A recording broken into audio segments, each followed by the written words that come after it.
Friends, आप सभी लोगों का एक बार फिर से स्वागत है पाइथन लर्निंग में। जैसा कि हम लोग पहले भी डिस्कस कर चुके हैं पाइथन के स्टैक एंड क्यूज को। आज हमारा टॉपिक है data file handling. Data file handling का मेन पर्पस है कि हम किस तरीके से डेटा को, जो हमने प्रोग्राम बनाया है, उस प्रोग्राम ने जो आउटपुट जनरेट किया है, उस आउटपुट को हम लोग कैसे परमानेंटली सेव कर सकते हैं। तो एक चीज़ तो हमें यहाँ पर ये समझने वाली है, हमें समझना पड़ेगा कि अगर किसी भी चीज़ को आप परमानेंट सेव करना चाहते हैं तो आपको हार्ड डिस्क की ज़रूरत पड़ेगी। और हम जानते हैं अब तक जो हमने पाइथन के प्रोग्राम बनाए हैं उसमें हार्ड डिस्क का कोई यूज़ नहीं था।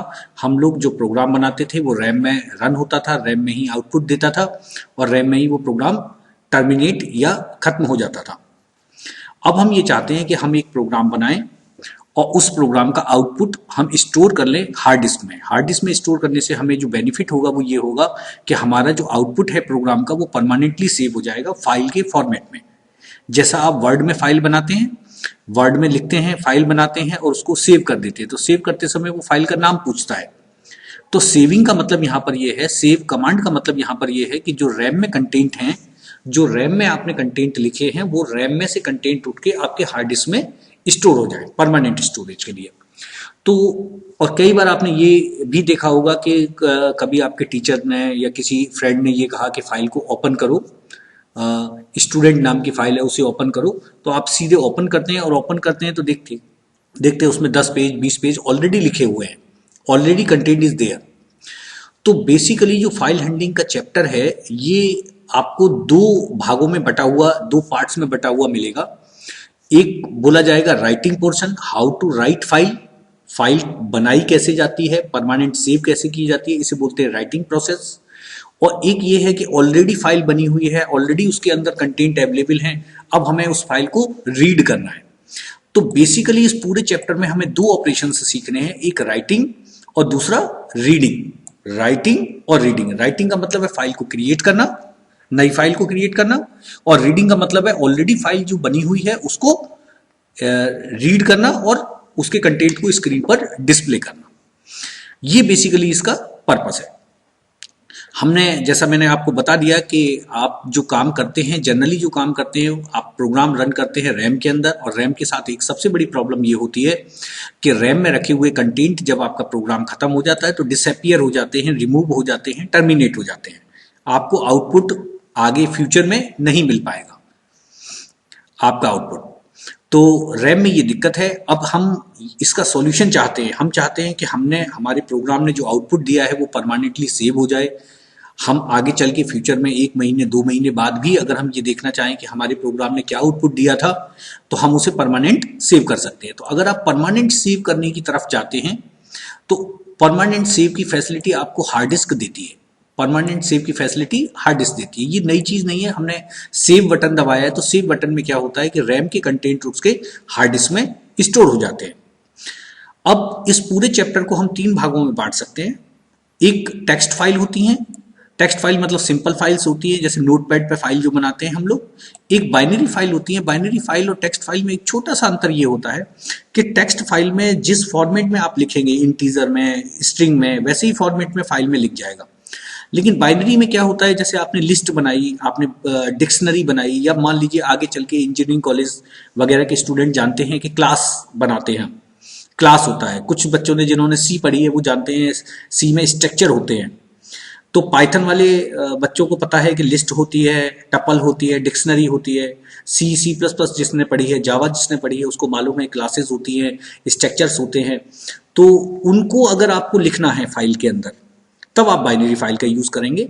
और एक ये तीसरा ऑप्शन और यहाँ पर दिया है, बहुत बढ़िया ऑप्शन है, CSV फाइल। CSV फाइल का मतलब ये है कि एक तरीके से एक्सेल समझ लीजिए। अगर हम सिंपल भाषा में बात करें तो एक्सेल की फाइल, मतलब एक्सेल की फाइल में डाटा को राइट करना और एक्सेल की फाइल से ही डाटा को रीड करना, कॉमा सेपरेटेड वैल्यू। मोटा मोटी इसे मान लीजिए कि एक्सेल की फाइल में अगर आप रीडिंग राइटिंग करना चाहते हैं तो आपको ये हेल्पफुल होगी, CSV फाइल हेल्पफुल होगी। बाकी और भी अदर मेथड्स भी हैं इसमें।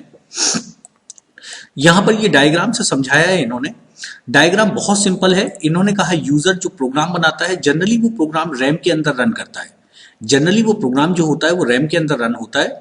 अगर हम चाहते हैं कि रन हुआ प्रोग्राम, उसने कुछ आउटपुट जनरेट किया और I want to store that output into hard disk, then we use hard disk for permanently storage. ठीक यही पर्पस है हार्ड डिस्क का, इससे ज्यादा कोई पर्पस नहीं है कि हम अपना आउटपुट कैप्चर कर सकते हैं। इसके लिए यहां पर इन्होंने यहां पर एक मैसेज दिया है। इस मैसेज पे हम ध्यान देते हैं। The data stored in A file is known at persistence data because data is permanently stored. Permanently store होता है इसलिए इसे persistence प्रिजर्व करना बोलते हैं। दो बेसिकली मेथड आप लोगों को याद रखने होंगे, ये इंपॉर्टेंट मेथड है। एक होता है रीडिंग करना, चाहे आप टेक्स्ट फाइल में काम करें, बाइनरी में फाइल करें, सीएसवी में फाइल में काम करें, टेक्स्ट फाइल बनाएं, बाइनरी फाइल बनाएं या सीएसवी फाइल बनाएं। रीडिंग और राइटिंग ये दो ऑपरेशंस आपको परफॉर्म करने होते हैं। ठीक, और इसका पर्पस यहां पर इन्होंने ये समझाया है, इससे हम लोग समझ जाएंगे राइटिंग क्या चीज होती है और रीडिंग क्या चीज होती है। तो मान लीजिए आपका एक पाइथन का प्रोग्राम है जो रैम में रन होता है, और आप ये चाहते हैं कि वो जो पाइथन का प्रोग्राम है रैम से निकलकर वो हार्ड डिस्क में आ जाए। एक्सटर्नल स्टोरेज का मतलब हार्ड डिस्क में आ जाए, तो उसे बोलते हैं writing to a file. RAM से निकलकर हार्ड डिस्क में आना राइटिंग बोला जाता है, और इसे जनरल वे में, लेमन लैंग्वेज में हम सेव भी बोलते हैं। और मान लीजिए कोई फाइल में पहले से डाटा लिखा हुआ है और आप उस डाटा को स्क्रीन पर देखना चाहते हैं, तो आप उस फाइल को क्या करेंगे, हार्ड डिस्क से लेंगे और अपने रैम में लेके आएंगे, और रैम के बाद वो ऑटोमेटिकली डिस्प्ले हो जाएगा मॉनिटर के ऊपर। इस चीज को बोलते हैं रीड ए फाइल या फिर लोड करना, फाइल को लोड करना। तो बेसिकली ये दो ऑपरेशंस ही काम आते हैं, रीडिंग और राइटिंग। अब बात ये आती है कि हम इन ऑपरेशंस को कैसे परफॉर्म कर सकते हैं। तो यहां पर 3 स्टेप्स दिए, मेन 3 स्टेप्स। जब आप फाइल हैंडलिंग के साथ काम करेंगे तो 3 स्टेप आपको मिलेंगे। एक, फाइल को ओपन करना सीखना पड़ेगा। परफॉर्म ऑपरेशन में 2 ऑपरेशन है, मतलब आपने फाइल को तो ओपन कर लिया, लेकिन अब आपको डिसाइड करना होगा कि आप फाइल में रीडिंग करना चाहते हैं या राइटिंग करना चाहते हैं। अब सपोज आप राइटिंग करना चाहते हैं तो राइट मोड में फाइल को ओपन करेंगे, और आप अगर रीडिंग करना चाहते हैं तो रीड मोड में फाइल को ओपन करेंगे। और तीसरा इंपॉर्टेंट पार्ट होता है फाइल को क्लोज करना। फाइल को क्लोज करने से यहां पर यह मतलब है कि आपका रैम और हार्ड डिस्क के बीच का कनेक्शन डिस्कनेक्ट हो जाएगा।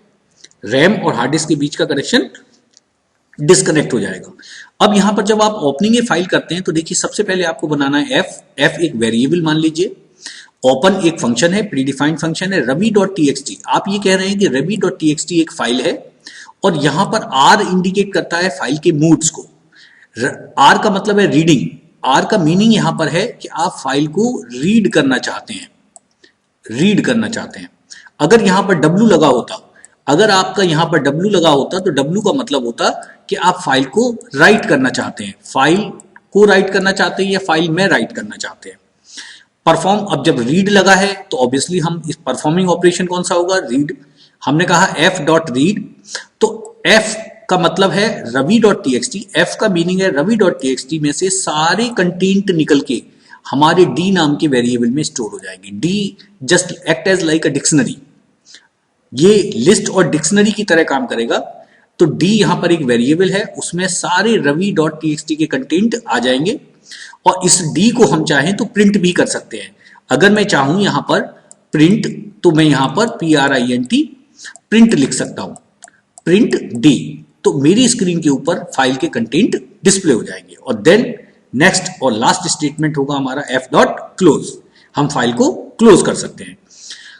इसके साथ ही यहां पर कुछ अदर ऑपरेशंस भी दिए हैं। हम क्रिएट कर सकते हैं फाइल को। ट्रवर्सिंग का मतलब होता है डिस्प्ले करना, शो करना। ट्रवर्सल का मतलब होता है डिस्प्ले करना, शो करना।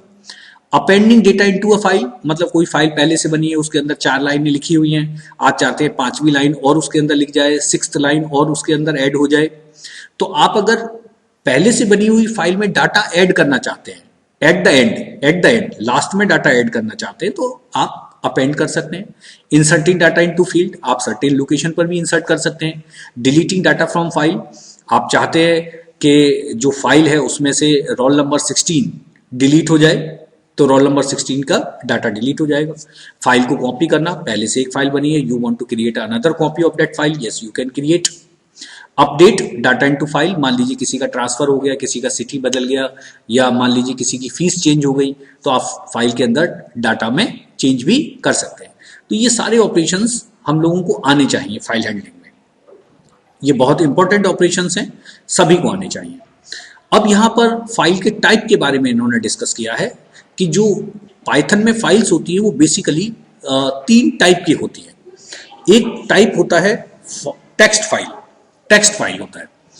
तो text file is a sequence of line, जैसा दिया ही है, सीक्वेंस ऑफ लाइन होता है। Line is a sequence of character, और लाइन जो होती है वो सीक्वेंस ऑफ कैरेक्टर होती है, और ये एस्काई कोड और यूनिकोड दोनों में काम करती है। ठीक, बाइनरी फाइल के बारे में थोड़ा सा हम लोग समझेंगे। Binary file are used to store binary data such as class, structure, जैसा मैं पहले भी बता रहा था, अभी 2-3 मिनट पहले अगर पिछला देखें तो वहां पे मैंने बताया था कि जिन बच्चों ने जावा पढ़ी है, C++ पढ़ी है, उन्होंने क्लास और स्ट्रक्चर के बारे में पढ़ा होगा। तो क्लास और स्ट्रक्चर की फॉर्म में अगर डेटा स्टोर है तो आप उसे स्टोर कर सकते हैं, यहां पर भी पाइथन में भी स्टोर कर सकते हैं।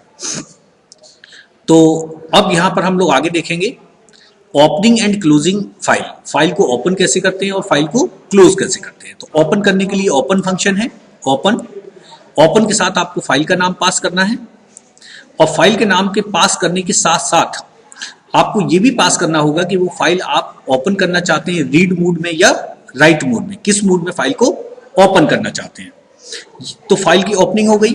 अब बात आती है फाइल को क्लोज कैसे करते हैं। तो क्लोज के लिए ये स्टेटमेंट दिया हुआ है, देखिए f.close। अब कोई आपसे पूछ ले वाइवा में, इंटरव्यू में, कि भाई f.close का क्या पर्पस है, what is the purpose, why we are using f.close।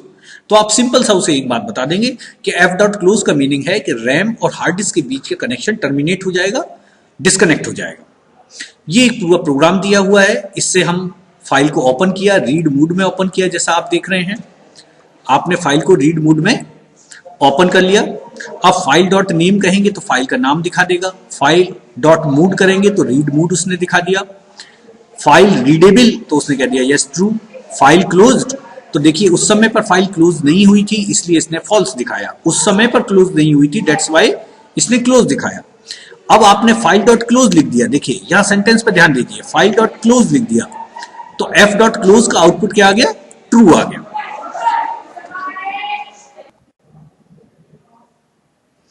सो यहां तक हम लोग पहुंच गए थे, इससे आगे अब हम लोग बढ़ेंगे। तो ये प्रोग्राम है, अच्छा आप इसे चला के देख सकते हैं, और जब आप चला के देखेंगे तो आपको सही आउटपुट मिलेगा। अब ये फाइल के मूड्स हैं, बहुत सारे मूड्स हैं, लेकिन अगर मोटा मोटी हम लोग अगर नेट सेल में समरी में समझने की कोशिश करें तो R फॉर रीड और W फॉर राइट, दो चीजें समझ में आ गई। अगर हम बाइनरी फाइल के साथ काम कर रहे हैं तो RB हो जाएगा, और अगर हम राइटिंग कर रहे हैं बाइनरी फाइल में तो WB हो जाएगा, B फॉर बाइनरी। और सिंपल अगर R और W लिखा है तो इसका मतलब you are working with text file. अब एक यहां पर दिया है R प्लस और RB प्लस, तो B का मतलब तो बाइनरी फाइल के साथ जब काम करते हैं तब B लगाते हैं, अदरवाइज टेक्स्ट फाइल के साथ आप B नहीं लगाते। R प्लस का मतलब है read and right, read and right, इसका मतलब रीडिंग भी होगा एंड राइटिंग भी होगा R प्लस में, और R लगाएंगे तो सिर्फ रीड होगा, राइटिंग नहीं होगा। तो जहां पर ऐसी सिचुएशन हो जैसे मॉडिफाई करना है, अपडेट करना है, तो मॉडिफाई अपडेट करने में रीडिंग भी करना पड़ता है उसी फाइल को, और उसी फाइल में राइटिंग भी करना होता है। अपडेट करना है, किसी का रोल नंबर है, किसी की फीस अपडेट करनी है, नेम चेंज करना है, तो वहां reading writing operation same file में एक साथ होते हैं, तो वहां पर R प्लस या RB प्लस लगाएंगे, या WB प्लस आप लगा सकते हैं। ठीक, ये कर सकते हैं। अब यहां पर एक और मूड दिया है ए को समझना बड़ा इंपॉर्टेंट है। यहां पर AB है, A का मतलब अपेंड, AB मतलब बाइनरी फाइल में अपेंड, A प्लस और AB प्लस। तो AB प्लस आप जानते ही हैं, बाइनरी फाइल में अपेंडिंग करना, रीडिंग और राइटिंग करना। यहां पर A का मतलब है अपेंड करना, और अपेंड हमेशा फाइल के लास्ट में होता है। मान लीजिए एक फाइल है जिसमें आपके पास 10 रिकॉर्ड है, 10 रिकॉर्ड है 1 2 3 4 5 6 7 8। अगर आप नया रिकॉर्ड एंटर करेंगे तो वो 9th लोकेशन पर आएगा, लास्ट में जुड़ेगा, एंड में जुड़ेगा फाइल में जाकर, उस चीज को हम लोग अपेंड बोलते हैं। तो अगर हमें कोई क्वेश्चन पेपर में क्वेश्चन ऐसा आए जिसमें हमें ऐसा लग रहा हो कि फाइल में रीडिंग भी होगी राइटिंग भी होगी, तो हम A प्लस ले सकते हैं। बेटर तो ये रहेगा हमेशा A प्लस लेके चलिए, तो रीडिंग राइटिंग दोनों हो जाएंगी। जब आपको कंफ्यूजन हो कि R लगाऊं W लगाऊं, क्या लगाना चाहिए मुझे, उस केस में। ठीक, तो अब हम आगे बढ़ते हैं। ये कि इन्होंने रीडिंग का प्रोग्राम बनाया है, इन्होंने रीडिंग का प्रोग्राम बनाया है, आसानी से आपको समझ में आ जाएगा, बिल्कुल भी कठिन नहीं है। hello.txt एक फाइल है। हाँ, एक चीज का जरूर ध्यान रखना है, जब आप प्रैक्टिकल करेंगे तो hello.txt फाइल जो है, txt का मतलब है नोटपैड में बनी हुई फाइल, और hello.txt फाइल जो है ये आपकी उसी लोकेशन पर होनी चाहिए जहां पाइथन की फाइल रन कर रही है।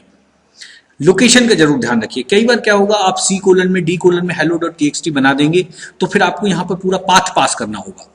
रीडिंग मोड में फाइल को आपने बनाया, तो इसलिए मैं आपको रिकमेंड करूंगा कि आप इस फाइल को उसी लोकेशन पर बनाएं जहां पर आपकी पाइथन की फाइल्स हैं। ये आपको डेमो भी करके अभी मैं दिखाऊंगा। f.read किया, f.read किया तो ये डेटा नाम का एक वेरिएबल है, इसमें सारा डाटा आ जाएगा। ये लिस्ट की फॉर्म में स्टोर करता है, और प्रिंट किया, डाटा को प्रिंट किया और देन इसको क्लोज कर दिया। तो hello.txt में जो कुछ भी कंटेंट लिखे होंगे वो आपकी स्क्रीन पर रीड हो जाएंगे, आ जाएंगे। तो यहां पर एग्जाम्पल इन्होंने ये लिखा होगा, तो ये शायद रीड हो गया। अब यहां पर जो रीड करने के तरीके हैं वो तीन तरीके हैं। एक रीड है, रीड के साथ अगर आपने कुछ भी पास नहीं किया तो बिगिनिंग से फाइल को पढ़ेगा, वो एंड तक पढ़ता चला जाएगा, मतलब ऑल डाटा पढ़ देगा। लेकिन रीड 10 जब आप करेंगे तो 10th बाइट्स से पढ़ना स्टार्ट करेगा। इसका मतलब शुरू के 1 to 9 कैरेक्टर्स को वो छोड़ देगा, स्टार्टिंग के कैरेक्टर्स को वो छोड़ देगा। तो ये भी आपके साथ एक फैसिलिटी है कि, सॉरी, ये थोड़ा सा करेक्शन करना है इसमें। अगर आप 10 पास करेंगे तो शुरू के 10 को वो रीड करेगा, लास्ट के कंटेंट को वो छोड़ देगा। इसी में दो फंक्शंस और हैं जिनमें छोटा छोटा सा डिफरेंस है, उसे आपको नोट करना है। एक है रीड लाइन और दूसरा है रीड लाइंस।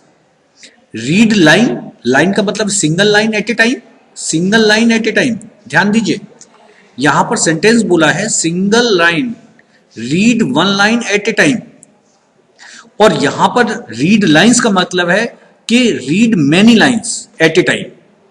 तो रीड लाइन लगाएंगे तो single line at A time पढ़ पाएंगे, और रीड लाइंस लगाएंगे तो multiple line at A time आप पढ़ सकते हैं। अब इनको लगाने का तरीका देखिए। रीड लाइन 2 लाइनें इन्हें पढ़नी है तो रीड लाइन 2 बार लगाना पड़ा इन्हें, और एक बार अगर लिख दिया रीड लाइंस तो लाइंस जितनी भी हैं आपकी फाइल में वो डेटा के अंदर स्टोर हो जाएंगी। अब एक से ज्यादा लाइंस स्टोर हो गई, तो जब एक से ज्यादा लाइन स्टोर हो गई तो आपने लूप लगा के उन लाइंस को क्या कर लिया, डिस्प्ले कर लिया। फिर आपको लूप लगाना पड़ेगा। तो ये दोनों एग्जाम्पल बहुत बेहतरीन हैं। इन एग्जाम्पल्स को आपको याद करना है और इसे प्रैक्टिस करना है। ठीक, अगेन फिर से वही मैसेज है, थैंक यू फॉर वॉचिंग। आप इसे सब्सक्राइब कर सकते हैं, लाइक कर सकते हैं, शेयर कर सकते हैं अपने दोस्तों के साथ जो दूसरे स्कूल्स में पढ़ते हैं, उनके लिए भी ये बेनिफिशियल हो सकते हैं। एग्जामिनेशन इंटरव्यू उनके भी हैं। सब्सक्राइब करने से फायदा आपको एक होगा कि जो नया वीडियो मैं बनाऊंगा उसका नोटिफिकेशन आपको मिल जाएगा, तो आप ये कर सकते हैं। अब इन्होंने अगला पोर्शन लिया है राइटिंग इनटू फाइल। पिछली वाली जो स्लाइड थी, पिछला वाला जितना भी एक्सप्लेनेशन था वो रीडिंग के लिए था, अब ये एक्सप्लेनेशन है राइटिंग के लिए। राइटिंग का मतलब है रैम में कंटेंट है, आप उसे स्टोर करना चाहते हैं परमानेंटली, किसके अंदर, हार्ड डिस्क के अंदर स्टोर करना चाहते हैं। तो we can write character into a file. तो राइटिंग के लिए दो चीज हैं, एक राइट फंक्शन आता है, एक राइट लाइन आता है। तो राइट जब आप लिखेंगे तो एक सिंगल स्ट्रिंग राइट कर सकते हैं, और राइट लाइन का मतलब है आप sequence of line, multiple lines को भी राइट कर सकते हैं। एग्जाम्पल इन्होंने दिया है, जैसे लिस्ट बनाई है, आप लिस्ट को, टपल को एक साथ फाइल के अंदर राइट कर सकते हैं। तो राइट करने के लिए अगेन वही चीज, पुरानी बात जो हम लोग डिस्कस कर चुके हैं कि सबसे पहले तो आपको मूड कौन सा लेना होगा, W लेना होगा, मूड लेना होगा W। अब 1 line, 2 line, 3 line, how many line, 3 lines are write के साथ इन्होंने 3 लाइनें लिखी हैं। तो ये 3 लाइनें आपकी फाइल में इस तरीके से स्टोर हो जाएंगी। आप लास्ट में एक मैसेज दे सकते हैं, प्रिंट डेटा रिटर्न सक्सेसफुली, और f.close। तो बहुत सिंपल होता है, फाइल हैंडलिंग के प्रोग्राम बिल्कुल सिंपल होते हैं, और आपके एग्जामिनेशन में काफी क्वेश्चंस इसमें से आते हैं। बिल्कुल कठिन नहीं है कि ओपन वाली लाइन फिक्स है, ओपन जब आपने कर लिया रीडिंग मोड में या राइटिंग मोड में तो उसके बाद रीड या राइट फंक्शन लगाना होता है। अब रीड और राइट लगाते समय आपको ध्यान रखना है, अगर वो करेक्टर बाय करेक्टर रीडिंग के लिए कह रहा है तो रीड लगेगा, अगर वो कहता है लाइन बाय लाइन रीड करना है तो रीड लाइन लग सकता है, रीड लाइंस भी लग सकता है। राइटिंग के लिए कहता है तो मोड W लगेगा और राइट फंक्शन यूज होगा, और लास्ट में आपको क्लोज करना ही है। तो लगभग प्रोग्राम बहुत सिमिलर होते हैं, एक जैसे होते हैं, आसान होते हैं। ये दूसरा एग्जाम्पल इन्होंने लिया है। इन्होंने क्या किया, एक data.txt फाइल ओपन की अगेन इन्होंने राइट मोड में ओपन की, एक लिस्ट इन्होंने बना ली। अब ये पूरी पूरी लिस्ट को लिखना चाहते हैं, लेकिन लिस्ट में क्या हो रहा है, /n लगा हुआ है। /n इंडिकेट करता है कि यहां पर फिजिक्स के अगली लाइन में केमिस्ट्री है, उससे अगली लाइन में मैथ है, उससे अगली लाइन में कंप्यूटर साइंस है। तो more than one lines are there in list. List एक ऐसी है जिसमें मोर देन वन लाइन है, इसलिए इन्होंने राइट का यूज ना करके लिखा है राइट लाइन्स। राइट लाइन्स तो मल्टीपल लाइन में डाटा लिख जाएगा। अब ये यहां पर डाटा लिख गया, physics chemistry math and computer science data को लिख दिया। तो ये भी एक तरीका हो सकता है।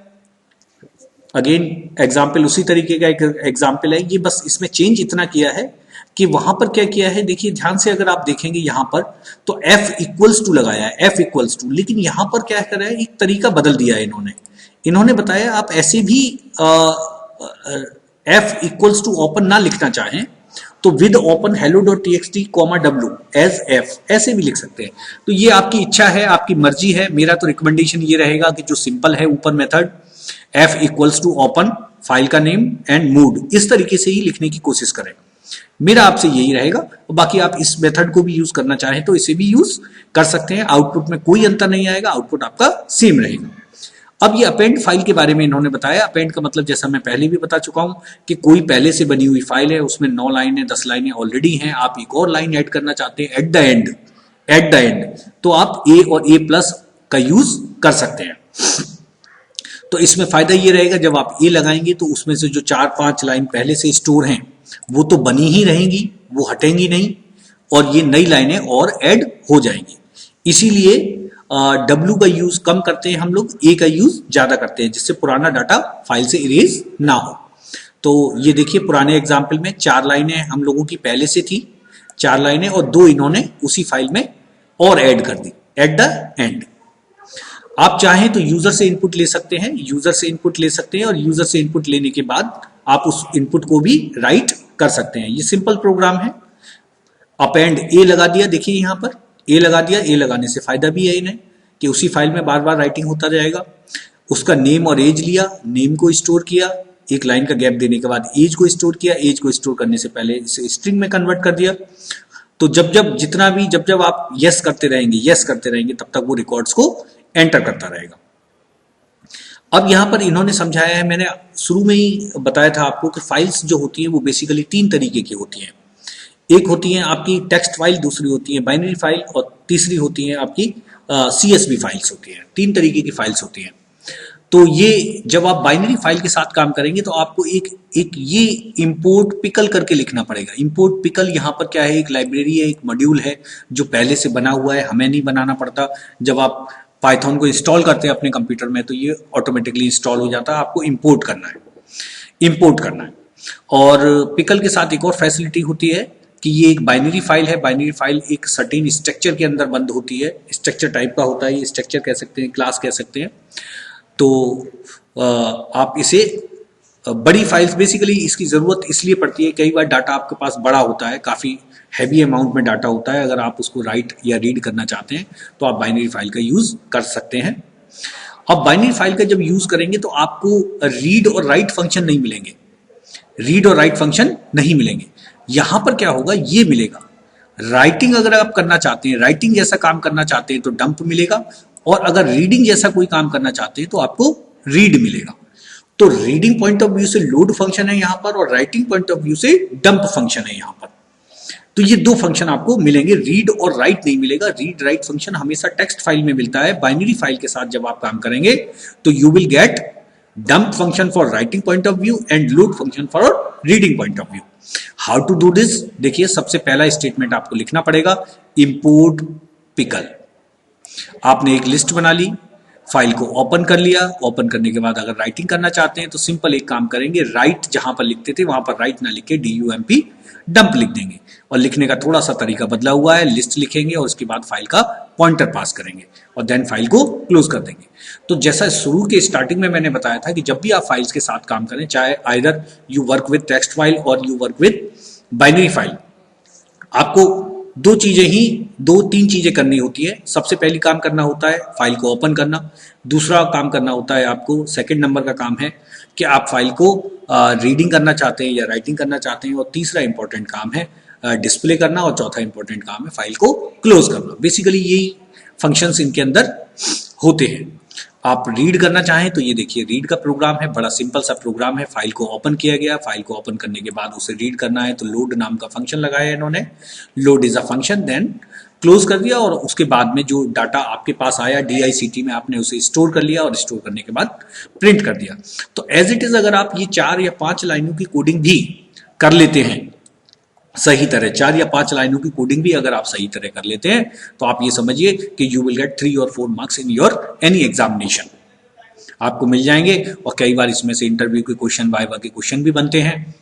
Relative and absolutely path, relative और एब्सोल्यूट पाथ का बड़ा सिंपल सा यहाँ पर मैटर है कि जैसा मैं शुरू में आपको बता रहा था कि आप जब फाइल को सेव करेंगे तो मेरी रिकमेंडेशन ये है कि आप जिस फोल्डर से, जिस लोकेशन से आपकी ये चल रही है, पाइथन की फाइल्स रन हो रही हैं, आप उसी लोकेशन पर फाइल को सेव करें।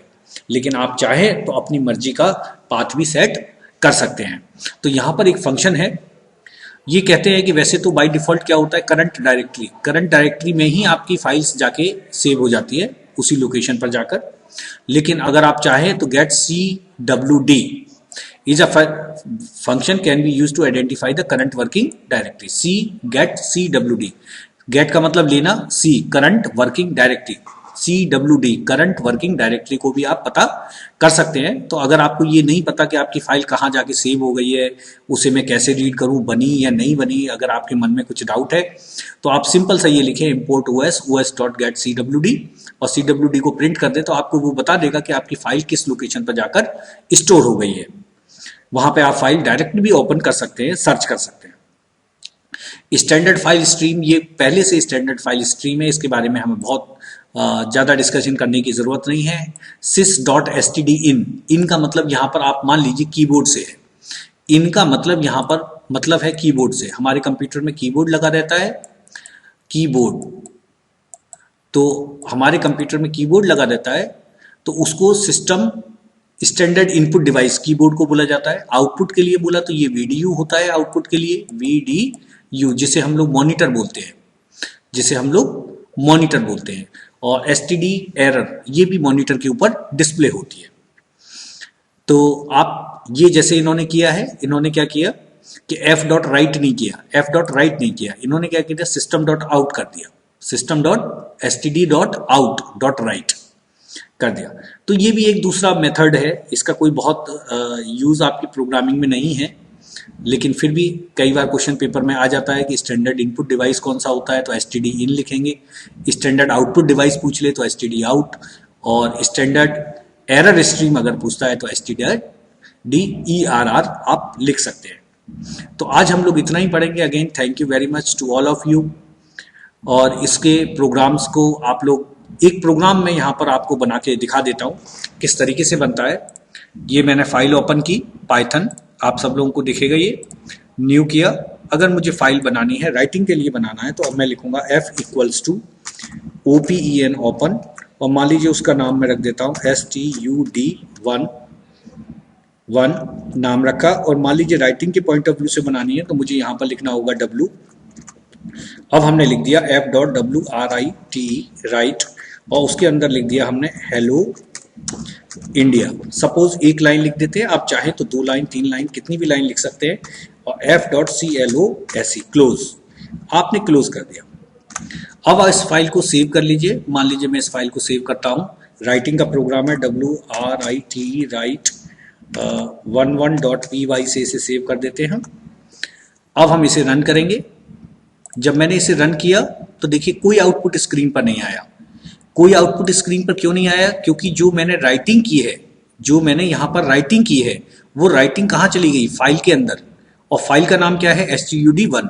अब हम फाइल में जाएंगे, ओपन करके देखेंगे कि एक्चुअल में गई या नहीं गई। तो यहाँ पर ऑल फाइल जरूर कर लीजिए, देखिए ऑल फाइल्स जरूर कर लीजिए। और फाइल का नाम है STUD, तो STUD1 यहाँ पर जाके ये फाइल बन गई। अब इसे आप ओपन करके देख सकते हैं, तो देखिए उसके अंदर लिखा हुआ गया हेलो इंडिया। लिखा हुआ आ गया। तो ये काम मैंने कैसे किया, सिंपल सा एक प्रोग्राम बनाया, file dot open std1 w writing mode में f डॉट राइट लिखा, hello India, f dot close कर दिया, रन करूंगा तो ये फाइल एक क्रिएट हो जाएगी। देखने का तरीका क्या है, फाइल को ओपन कीजिए, ओपन करने के बाद नीचे ऑल फाइल जरूर कर लीजिए, ऑल फाइल जरूर कर लीजिए।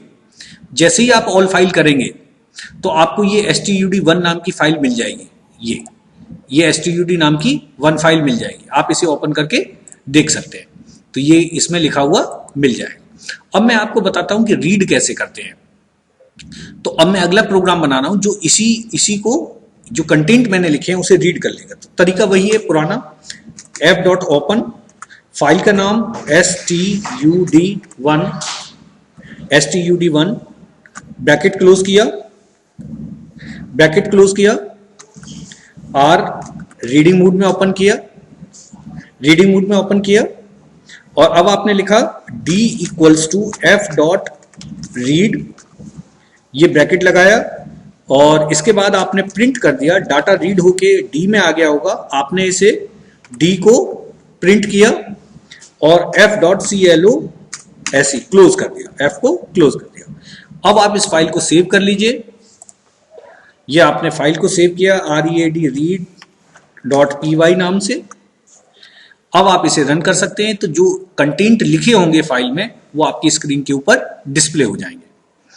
तो आज हम इतना ही पढ़ेंगे, इसके कुछ क्वेश्चंस का आप प्रैक्टिकल जरूर कर लीजिए, ठीक। और बाकी अगर आप चैनल को सब्सक्राइब कर लेंगे, लाइक और शेयर करेंगे, तो शेयर करने से दूसरे बच्चों तक भी ये इन्फॉर्मेशन पहुंच जाएगी, और सब्सक्राइब करने से आपको नई वीडियो भी मिल पाएंगे। Thank you very much and happy learning to all of you. Thank you again.